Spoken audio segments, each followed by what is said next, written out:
Who's that coming down the track? Who's that coming down the track? It's a mean machine in red and white. Mean machine in red and white. Ain't nothing finer in the land. Ain't nothing finer in the land. Them drunk obnoxious Georgia fans. Them drunk obnoxious Georgia fans. Go, go! Go, go!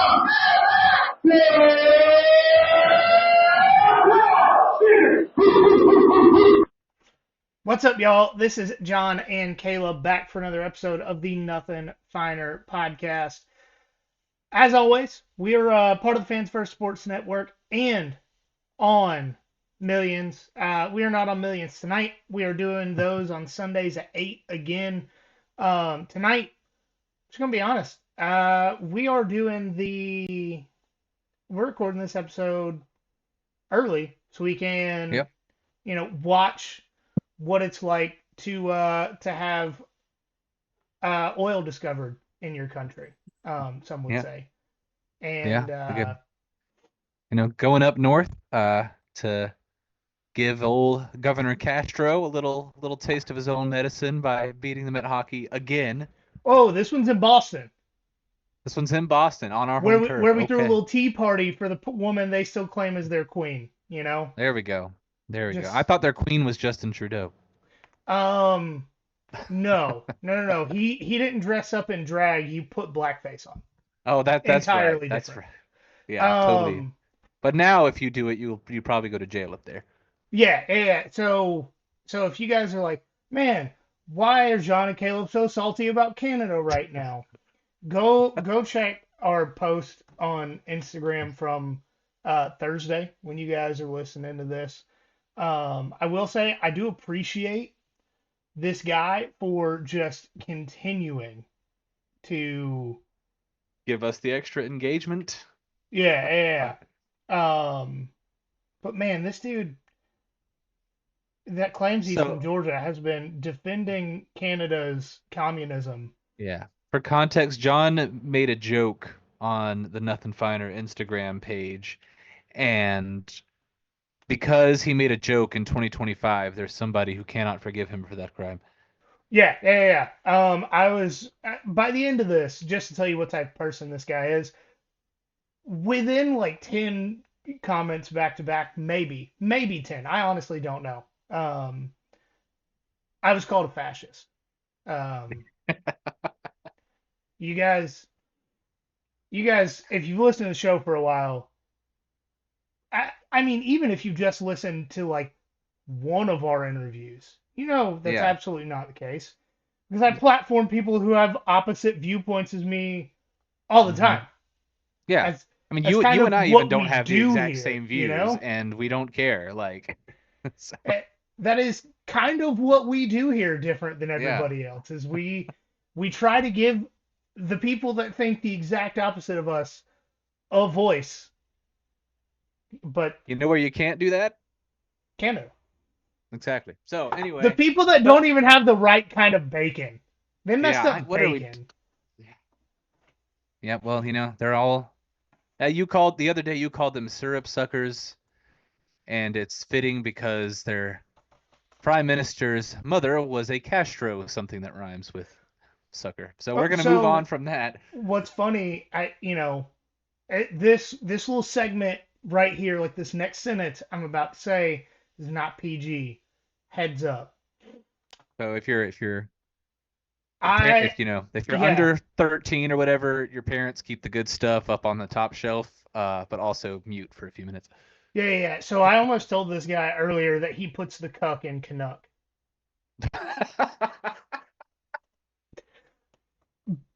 And I was like, I'm going to refrain. I'm going to be an adult for just 1 second. And then he kept, I ignored this dude for a solid hour, and he just kept going. And I was just like, oh, man, whatever. The other people were jumping in, and, once other people start jumping in, I feel like I can back off. Yeah, and just, it's not like this guy's like a teenager or, even really close to our age. He said he graduated high school in 1998. Yeah, that's because he felt the need to tell us when and where he went to high school.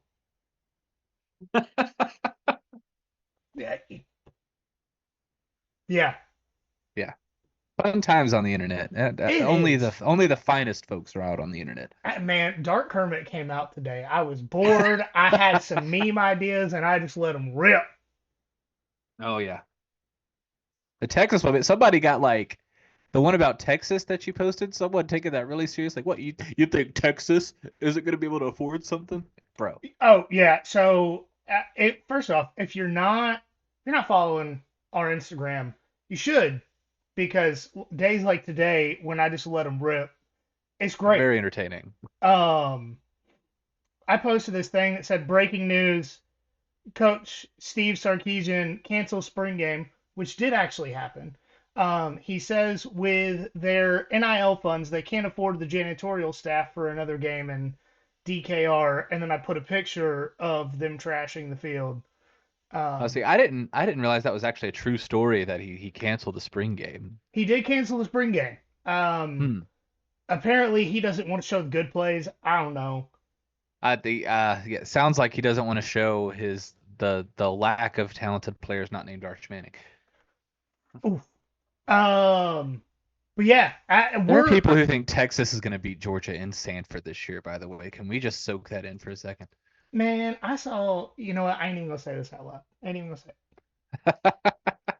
it. There's one publication that said Georgia's gonna lose 3 games this year, all at home. Yeah, no. After not losing at home since 2019. Uh-huh. They said it's gonna be 3. Wow. Yeah. Uh-huh. Um. All right. If that happens, I might try to track down Castro myself. He did. Oh. Well, his son's running Canada, so that's close enough. There you go. Before we get into the new series we're starting tonight, I want to remind you guys to vote for us in Connect Savannah's Best of Savannah for Best Podcast and Social Media Influencer. You can do it once a day, and it really helps us out. I mean, we got to do some cool stuff last year because of it, and that was with me and Mike both being nervous and drunk within the first 30 minutes of being there. So, like, this year, when Caleb's there to not be drunk with us, then we'll actually get some business opportunities out of it. You know what I mean? Perhaps. But tonight we are starting a new series called Fixing College Football. I don't know. I hope you guys like that sound. I've been thinking of it since I thought of this series. But you know, trying to get out of here before the hockey game starts. Let's skip how are you doing, because I think for both of us that very much depends on if we're going to be chanting in our living rooms later or not. Oh yeah, chanting and/or blasting Freebird. Yeah, it's all going to depend on that. Yeah, I will say I switched the whiskey I'm drinking tonight because this Angel's Envy Triple Oak has French oak barrels. Ooh, Can't do it. just yeah, Can't do do it. it. French Canada sucks. Yeah. And I know it's Canada. So does regular Canada, but you know. Yeah.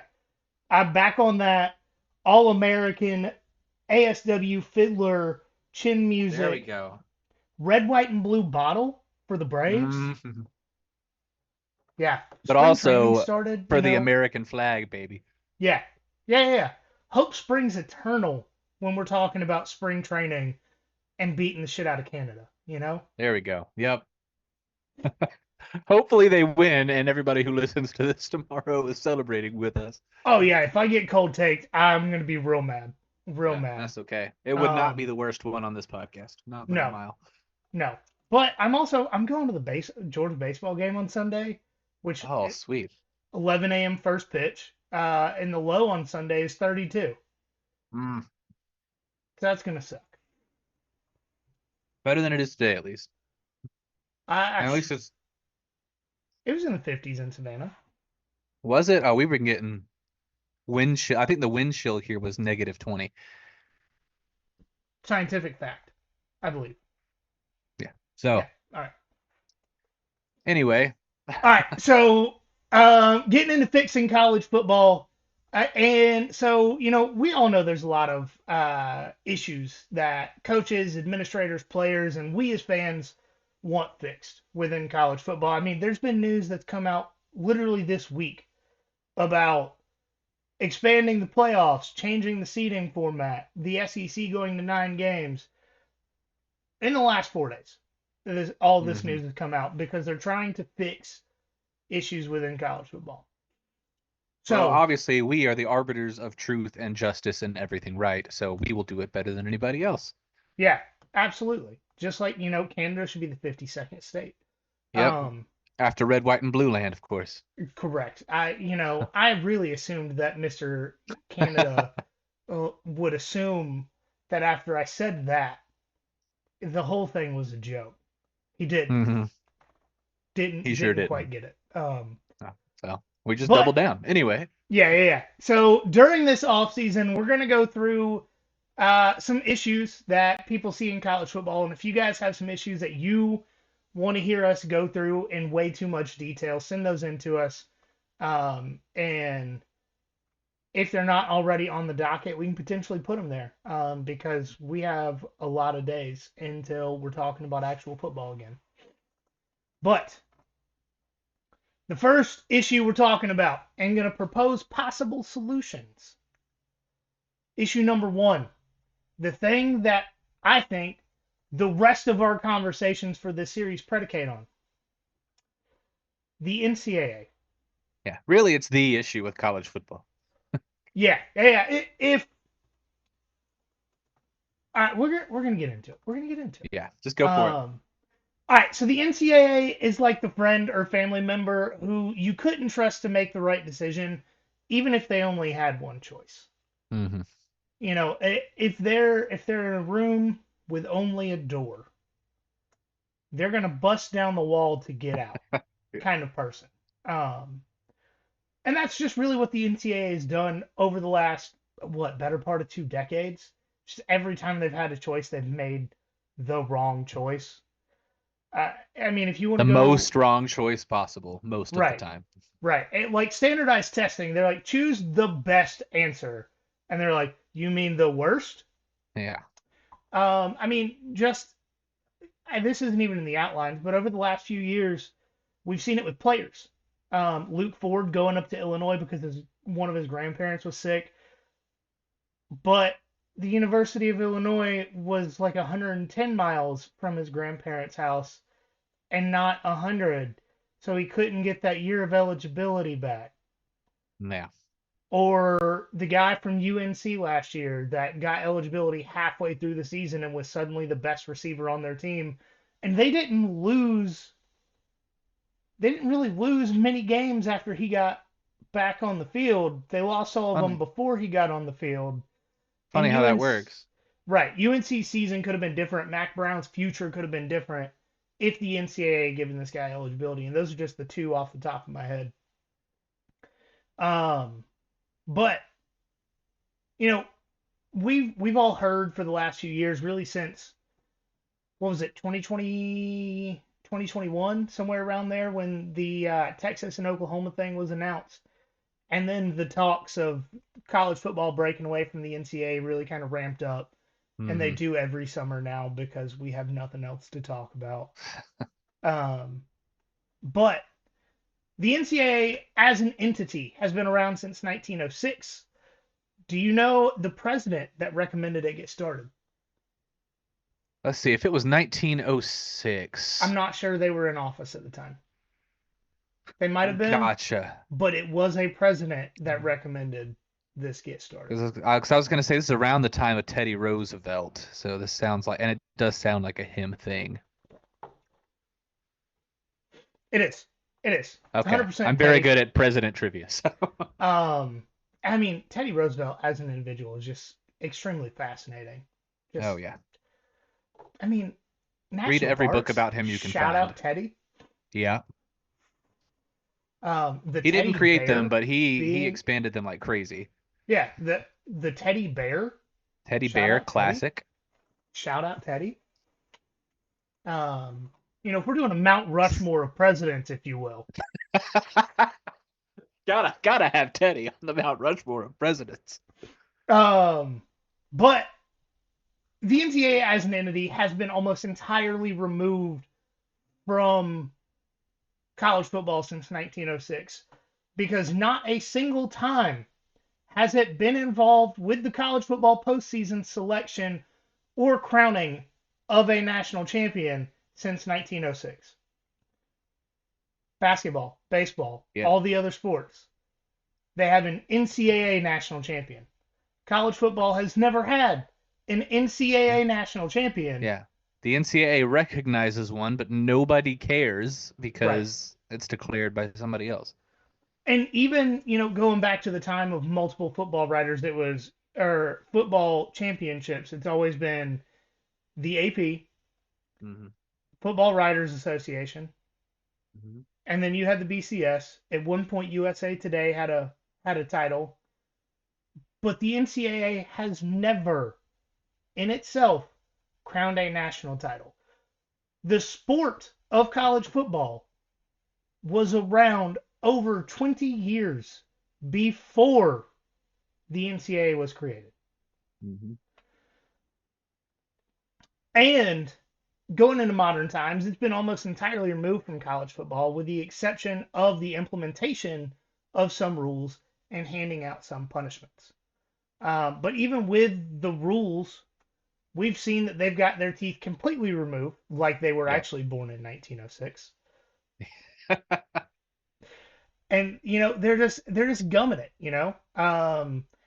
and the big thing is, if they had, for me, I would have a different mindset on this if when NIL and the transfer portal became a thing, instead of just them saying, this is what you wanted, go figure it out. If they said, all right, here's the guidelines, here's the rules, here's what you can do, here's what you cannot do. If we run into a situation in the future where somebody finds a gray area, we'll address it at that time. But they didn't. Nope, and then they just said, go get it. Go figure it out. Then they try to hand out punishments for things that were not technically against the rules. Yeah. And, so it is their own fault that they don't have the teeth to actually hand out punishments and enforce rules. But a coalition of states led by Tennessee announced on January 31st, essentially, this is me paraphrasing, not a journalistic entity, it's me. Essentially, that the NCAA couldn't put the toothpaste back in the tube and disallow NIL and recruiting.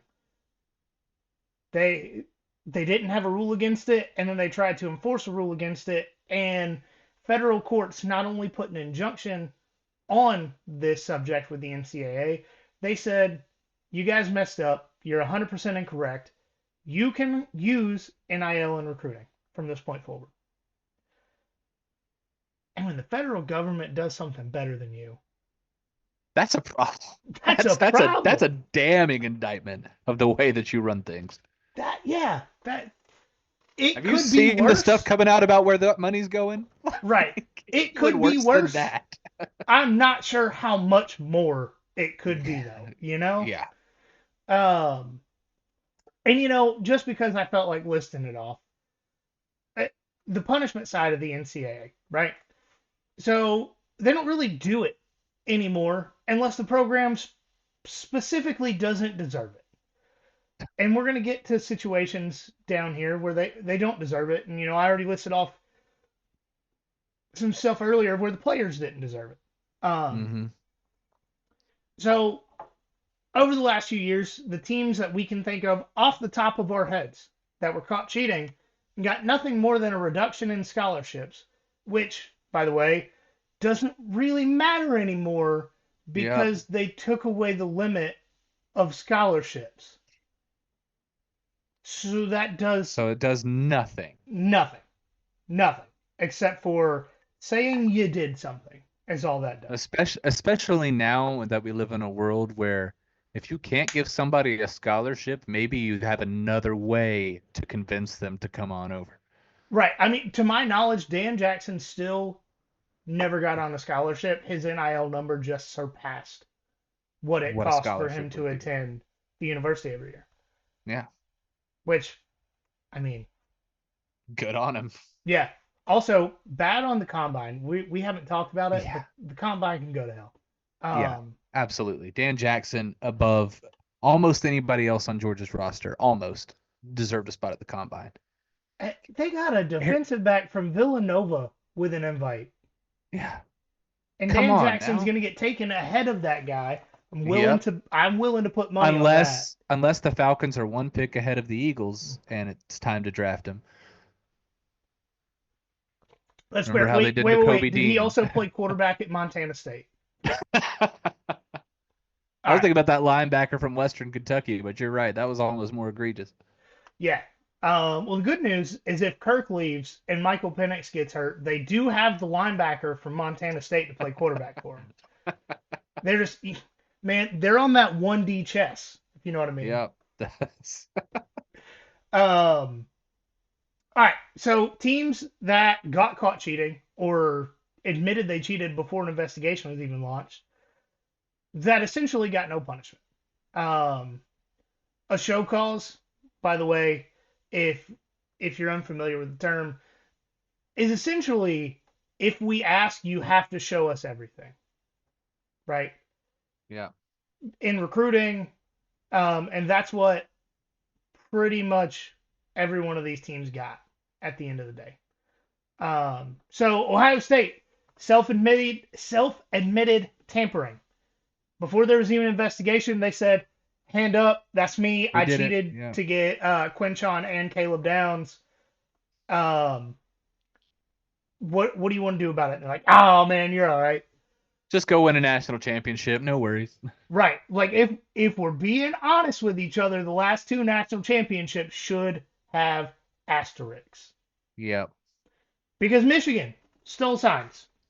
Very obvious. There's been a Netflix documentary on it at this point. Connor Stallions stole signs, gave Yep. them to the coaching staff, and then they win a national title with a quarterback that I think we are all still questioning if he is worth a scholarship, let alone good. Right. How Arizona you doing, State. Vikings?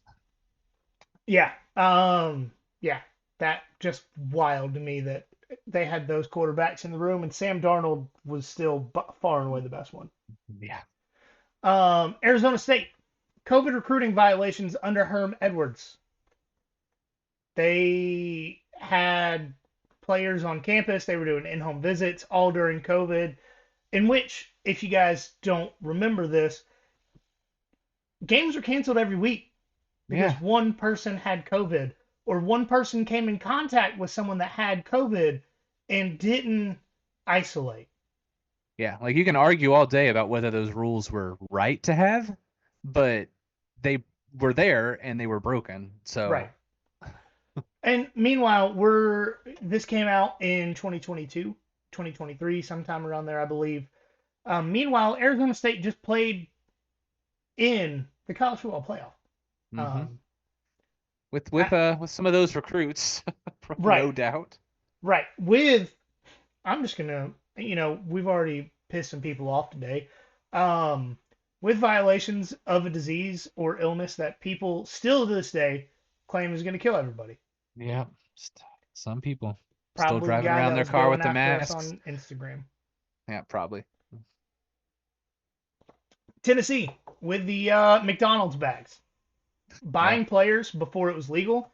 And if we're all being honest with each other, everybody did it, right? Yeah, let's be real. Like we all know Alabama did it with all their players riding around in chargers they paid $1 for. It's a gray Yep. area. They found a loophole. Loophole never got closed, but they did it. From a, let's say a third-hand source, but it is a direct connection through three people to this player. The highest rated recruit that Georgia's ever gotten. He was a quarterback, 2018 class. Without naming any names. Right. Without naming any names. Allegedly, like I said, third hand source. I know somebody who knows somebody who knows somebody. who was a friend of his in high school. Um, this player allegedly got a duffel bag of over $100,000 the night before he committed to the University of Georgia. It happens. Yeah. We know it always has, but the places that got caught up until the 21st century are just now back. Yeah. Looking specifically at the SMU Mustangs on this. Oh yeah. Like they got caught in the 80s and their first time of relevance Was 2024. 2024. Right. So like the last school that got caught legitimately doing that, it took longer than my lifetime to get back to relevance. And meanwhile, Tennessee fired their coach with cause, didn't have to pay a buyout. It became legal shortly after this, and they made the playoff this year. Yeah. Their team didn't know that. They didn't show up to the game, but the program Allegedly made they the were playoff. in the playoff. Yeah. And the worst punishment of anything I have just named was Mizzou in 2019. A lot of people are asking, what did Mizzou do in 2019? I don't remember hearing anything about this, except that they didn't get to go to a bowl game that year. Academic fraud. They gave some players fake grades. Huh. They gave players, they didn't cheat on the football field. Yeah. They did, like all these other teams cheated on the football field or to get players onto the football field. Mizzou created a class that wasn't really a class to give players a grade. You heard of Georgia Tech Rocks for Jocks class? I mean, every school's got them. I don't. There's a reason that half of the players at the University of Georgia go into sports management. Yeah. It's because being on the team is like 70 of their 120 credit hours they need to graduate. That's not a legitimate thing. I don't know. Yeah. We don't. But it's There's a probably reason. there. Yeah. Right. Like back when Mark Richt was the coach, everybody was a psychology major. Mm-hmm. Every player was a psychology major. There's a reason they all have the same major, guys. Yeah. Mizzou gets All caught. the guys who are NFL caliber guys are all majoring in the same thing. Wonder what's going on. It's probably Right. just a coincidence. Yeah. Mizzou got caught. They got banned with a bowl from a bowl game. Would you like to know when the NCAA handed down that punishment? Oh gosh. You said this happened in 2019? Mm-hmm. So surely it was the 2019 season, right? Yeah. So they got banned from a bowl game the week before they won their game to get bowl eligible. Oh my gosh. It's not. This didn't happen in the middle of the season or like the week of conference championships.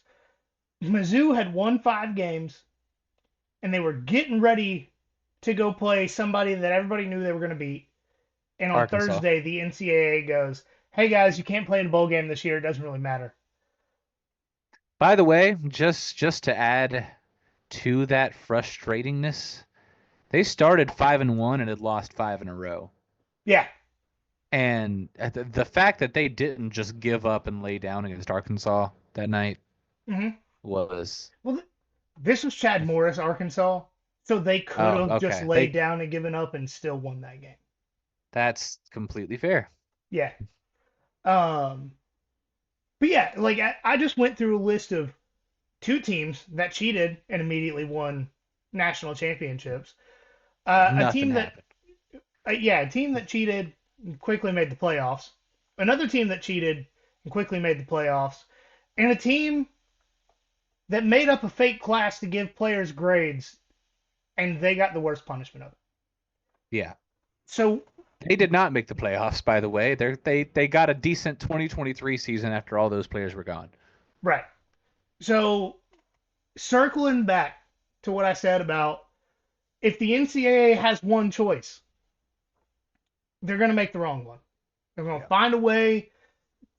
You know, in The National Treasure, the first one, great movie. Yep. Where Nicolas Cage is like in the sting operation He's on the deck of the aircraft carrier, and he's like, "I found option C," and then jumps over the side of the ship into the cold water. Yep. That's the NCAA every time they have the opportunity to do the right thing. Facts. Which is why the NCAA is antiquated at best and holding college football back at worst. And I understand if we let true capitalism just take over college football, the end product for fans at home is just going to get worse. Yeah. I understand that. You're not going to get an argument out of me for that because we see it in the NFL. You know, if you're an NFL fan, sorry, there's very few teams in the NFL that are worth watching anymore. Facts. Um, One of them just won the Super Bowl. Correct. The other One one, of like one of the others, Mike is still crying about not playing in the Super Bowl. exactly. Sorry, Mike, we love you. But so the SEC and Big Ten have recently been very outwardly posturing towards taking control over the future of college football. And the issue with conferences leading the way with the future of college football is that we end up with a two-pack. Yep. The Big Ten killed the Pac-12, very outwardly, clearly killed the Pac-12, Yep. took the four biggest programs in the conference, and the Big 12 swooped in like a vulture, picked apart the carcass, and then we were left with Cal and Stanford. Mm-hmm. We obviously still have the Pac-12 that's just essentially Mountain West. Yeah. But and then if you want to go back to 2020, Kevin Warren and the Alliance, if you weren't following college football back then, the ACC, Pac-12, and Big Ten created an alliance over COVID and said, we're not playing college football. And then Greg Sankey and the SEC just dropped the Well, we're hammer out playing. on them and said, all right, I mean, we're going to win the national championship this year anyways. So if you're just going to Yeah. make it easier for us, cool. The Big 12 followed the SEC, and then so did the other three conferences. Yeah. Albeit the Big Ten was allowed to only play 6 games somehow. Right. Ohio State played in the national championship that year with a 6-game regular season and got demolished by the University of Alabama. Yeah. One of the And few then times Justin I'm happy Fields they had a wins. great NFL career. Yeah. It's always worth it to leave the University of Georgia, guys. Ask Britton Cox. But, well,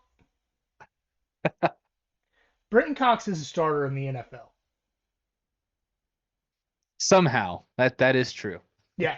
But between the SEC and Big 12, and, luckily ESPN is greedy and didn't want to cancel all the broadcasting opportunities in the playoff, we had a football season in 2020.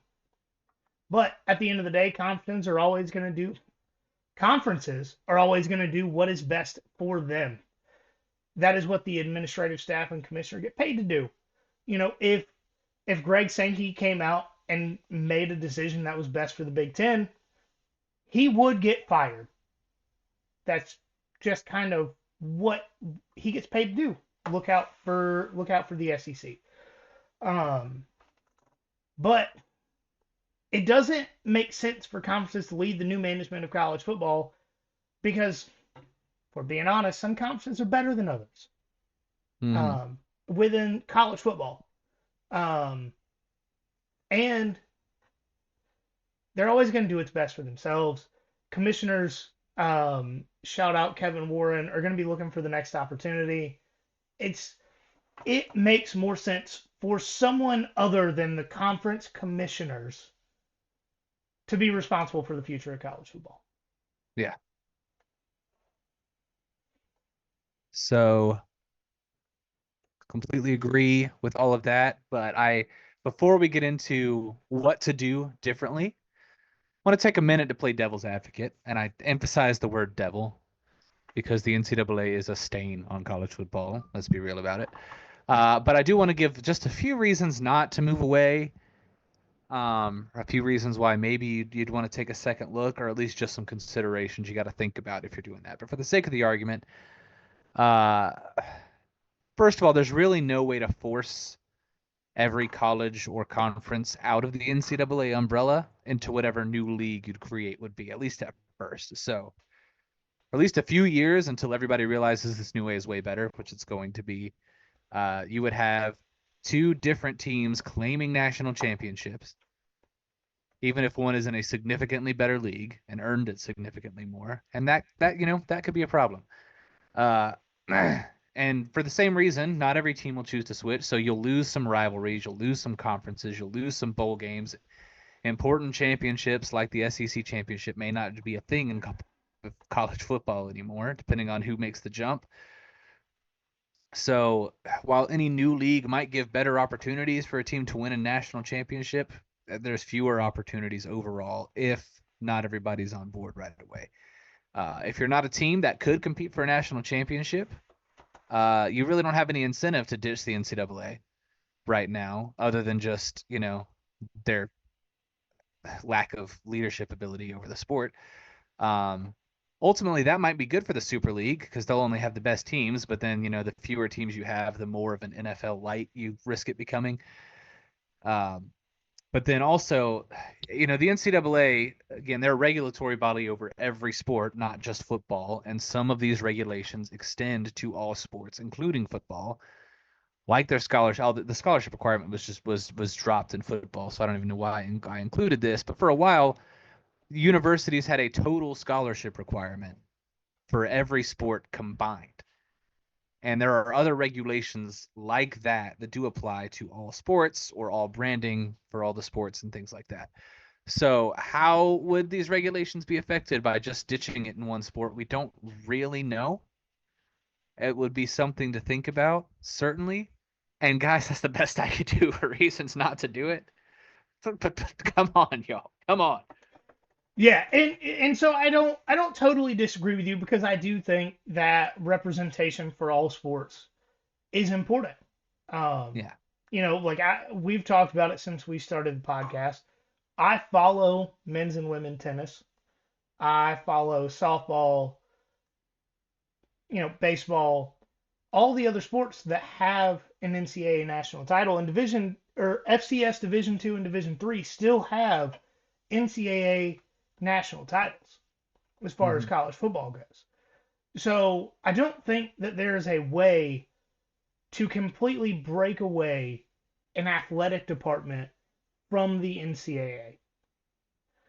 And if I'm being entirely honest with you guys, I think any sort of attempt to stand up any sort of framework outside of the NCAA is just to get the NCAA to do what everybody wants them to do.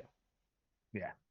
It's going to be a political trick of this is what we want, and your choice is to do it, or we're going to take our ball and go home. Yeah. We're going to increase tariffs on the NCAA by 25%. Yeah. That's all this is. Yeah. And I wouldn't be upset with that. But at the end of the day, things have to change for where college football is compared to everybody else because college football is almost rivaling the NFL with the amount of revenue it generates. Mm-hmm. And in terms of the quality of the product, it's exceeding the NFL. Right. In terms of Division I FBS revenue generation, like there's a reason that there's a reason that schools are able to spend $20 million or so on rosters. There's a reason that Kirby Smart gets paid $13.5 million a year. It's because they bring in significantly more than that. And so you can't have a chicken beating a horse over what the horse isn't pulling. I hope that made sense. If you didn't grow up in the South, farm adjacent, what that means is you can't have somebody that don't do nothing beating the workhorse. Yeah. If you're gonna push somebody along, you better be big enough to carry your own weight, basically. Yep, that is more eloquent than I could put it. But in my ideal world where I get to set up a framework for how this works, it's gonna establish that conferences commissioners should not be responsible for the new management structure because Hmm. of a lack of equal output and the intentional selfish nature of conference leadership. So what does the new structure look like? And there have been names recommended for college football czar since 2021. Yeah. Because czar is a Russian term, not a big fan of it, so I'm going to call it something else. It is a But precise term, but yeah. yes, I'm gonna be honest. Before he took the UNC job, I would have said that Bill Belichick would be a great fit for. I'm gonna call the emperor of college football. But he now has college allegiances. I appreciate Bill Belichick for how blunt and pragmatic he is. Hmm. I'm That's not fair. one. I don't like somebody that uses flowery words to not give me an answer to a question, and that is 100% not who Yeah. he is. Right. And I think Maybe we. Bill Belichick would be a steward of the sport given the opportunity. Yeah. Um, Maybe we just let Dwayne the Rock Johnson buy it though, and nope, not a fan of he's that. he's he's the exact opposite of everything you just said. Give me Johnny football to run college Oh, football. okay. A whole new meaning to Johnny Football. All right. We just have every section has its own keg, and the person that throws the most dollar bills gets in free. Be game for that. Yeah, I would just pay for my ticket. I'm not an idiot. Yeah. Yeah, for sure. But so in my fantasy world where I get to set this up, I think a council and Not the a way that, committee. We're going to be very careful about the wording. yes, not a committee, a council. I think the best way to do this is to set it up like the Supreme Court. In Division One FBS, you have 9 conferences. You have 4 power conferences, 5 Group of 5 conferences. Yes, I'm leaving the Pac-12 out of this. Yeah. They, as of today, have 2 teams. Just joined the Mountain West. Call it a day. Sorry, Pac-12. We loved you while we had you. Yeah. You You and gotta, your if you want to leadership, come back, you gotta earn it. If you, uh, just rename the Mountain West the Pac-12. That's yeah, fine. yeah, But your leadership failed you by not securing a TV deal. That's why all your teams left. yep. So it's your fault.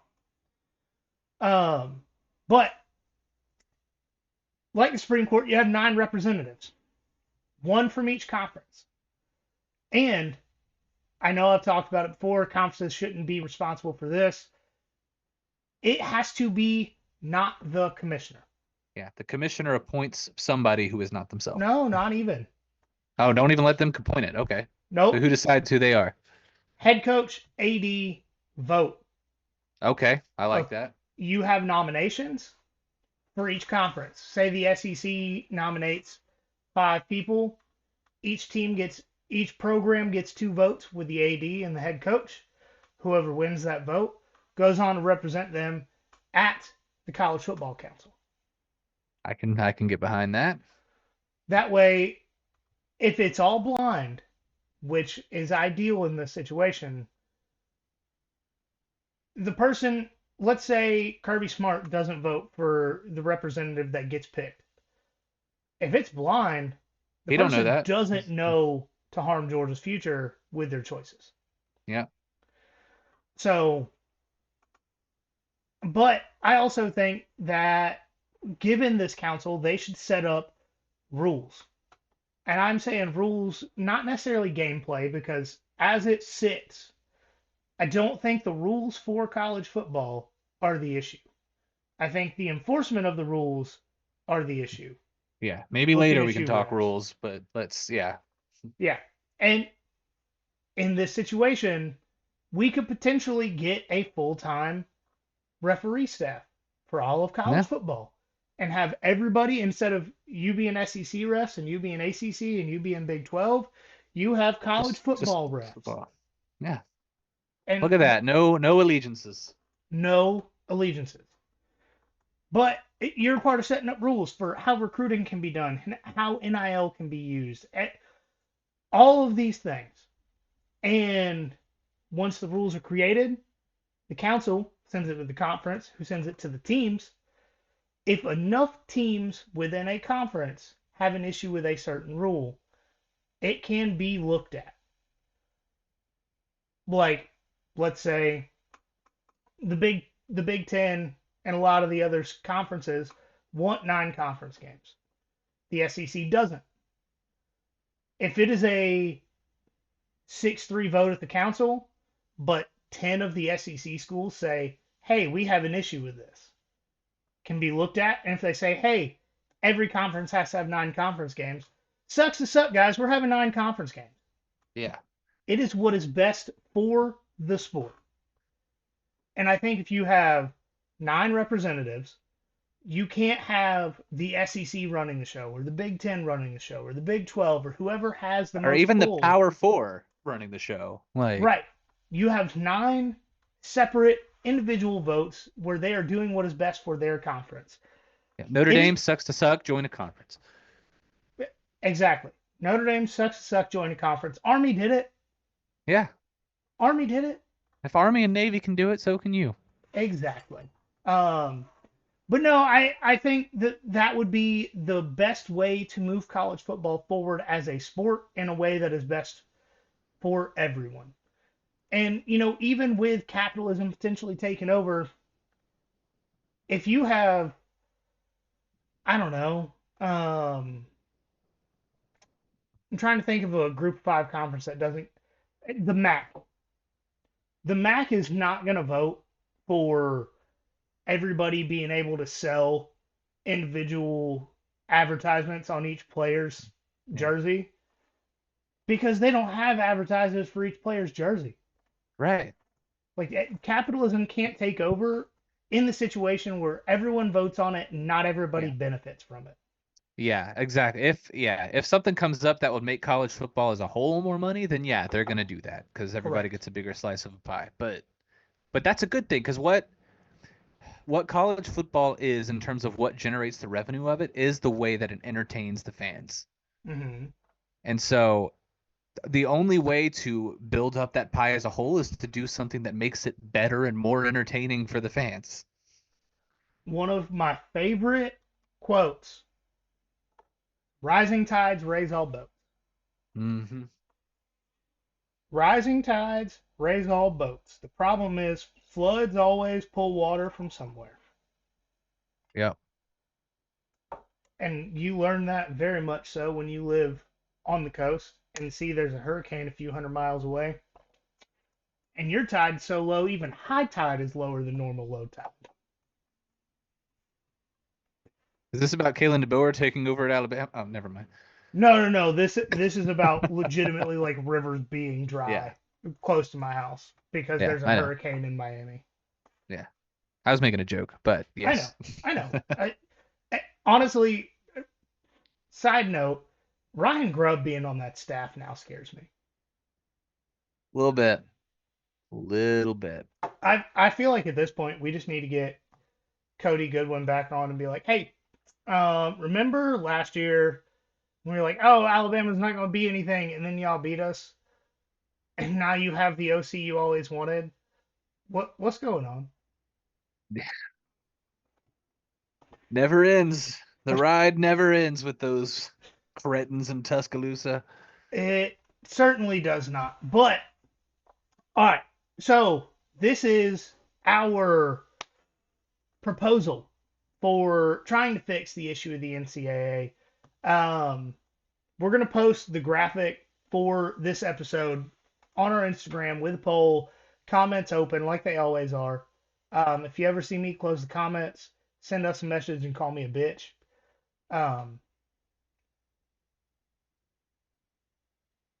That's funny. But yeah, so comments are open. If you guys have anything you want to see us cover in the series, let us know. If you think our idea is stupid, let us know. But we're going to have a poll and the comments are going to be open for this episode, and Mike just wants us to say screw Canada with different language than screw. Yeah. Do you all I get am it? trying to not cuss on the show as much. Just imagine what Justin Trudeau's mother did with Fidel Castro. That's what he's saying. Yeah, in other Allegedly. allegedly, as far as that goes. But 4-letter word for fornicate, if you Yes. will. But vote. Don't forget to vote for us. Mike is in the outline. It's just going ham on Canada, so we got to go watch some hockey. Yeah. All right. We got 3 minutes to get to this game, but don't forget to vote for us and Connect Savannah's Best of Savannah. Rate and review the show 5 stars. Share it with your friends. And as always, remember there is nothing finer in the land than a drunk, obnoxious Georgia fan. USA. USA. USA.